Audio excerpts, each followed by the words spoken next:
प्रधान यार तो कैसे समझ गया? पूरे गांव वाले सुवाजा करा कि बढ़िया विकास करब।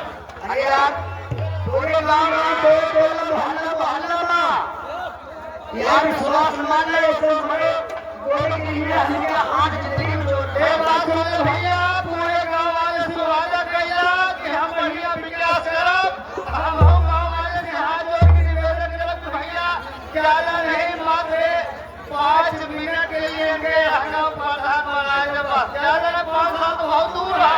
आगे हाँ ये भी मिला हाँ भैया, नायक पिक्चर देखे हाँ अनिल कपूर सीएम खाली 24 घंटे बना रहा है।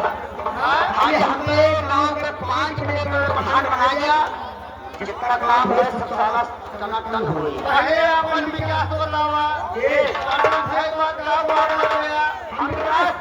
हमें कुछ ने भैया बतावा ना गया तो प्रधान भैया कैसे बतावा।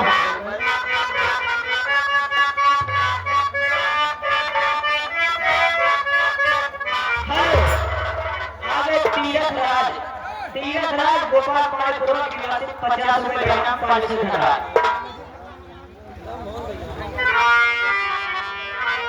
ए भैया, हमारे भैया कहा है 5 मिनट के लिए प्रधान की लड़ाई जब शुरू करे बाद देखा विकास के मतलब भैया बढ़िया बढ़िया विकास किया है।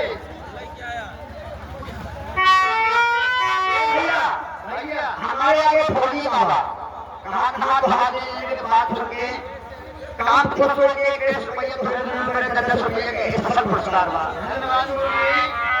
फौजी बाबा हमरा 5 मिनट में प्रधान बनावा, जोन काम कराओ सब तुरंत टन होई। ए भैया, अगर अच्छा विकास कर ले, अच्छा प्रधान कर ले, खत्म ये याद होगा कि हरा वाला है के नहीं। अरे यार जितना लगना हम लोग जितना पागल घर के लोग ऐसे प्रधान कर निर्विरोध हमें टक्कर में कोई नहीं है। ये कैसे हकीकत में हम हो बना प्रधान एक दिन हम हो बना प्रधान एक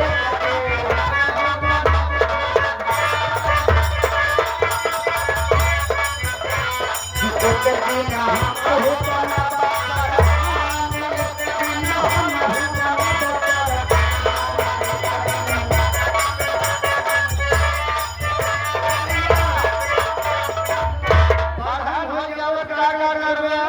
पहले काम करा है। पहले काम करे हमारा पहले काम ये है करे भैया गाँव से सब चक्की उतरवाओगे, सब चक्की अगर भरवा दे यार अटवा हाथ मिले तो आगे कैसे बने। अरे हाँ पुराना जमाना हमारे माता पहले 4 बजे उठ जाए, एकदम 4 बजे पहुंच जाए, 2 जने मिल के जान ठान मिल के पीछे बाहर देते रहिए। आया भैया तब और बनाओ टोला मोहल्ला कुल चक्की में नहीं यार यार बहुत बड़ी ताकत हो गई, जाने पीछे खा रहे यार। हेलो धीरे चलो हेलो अरे आखिर ठाकुर गोपाल कुमार गुरु की निवासी इनका कहना है कि भाई उबराई की डांस करवा दे भैया, आप डांस जरूर है 11 रुपए देना 5 से तुरंत जाते पीछे खाए बहुत बड़ा ताकत हो रहा है, लेकिन अब चक्की पीछे ये जाने समझ में ये आए भैया चलाना नंबर पर हमारा काम कार्रवाई चालू है। कैसे गाँव से सब चक्की उतरवाओगे, अरे भाई किसान किसान एक दिन हम हो बना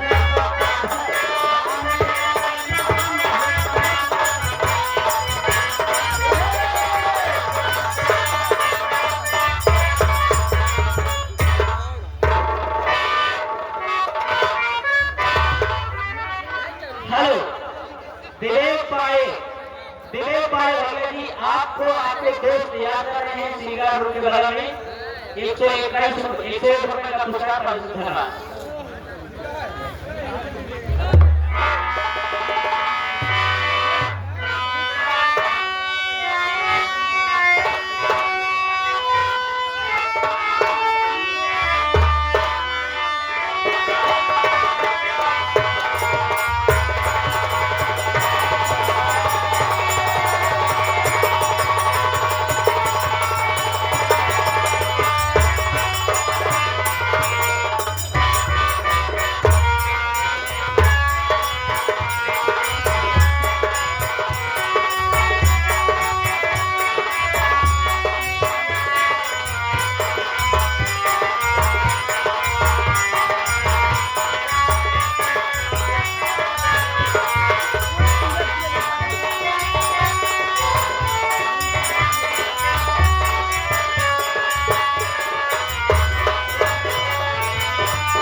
मान ले हाँ अरे नहीं अब हम नाराज भैया हमारा हम दे लगी हम कहीं बोलते घर द्वार हमें लगे बच्चा माई कैसे मार देगी क्या करी चला अरे हम दरबार मतलब हम सब मतलब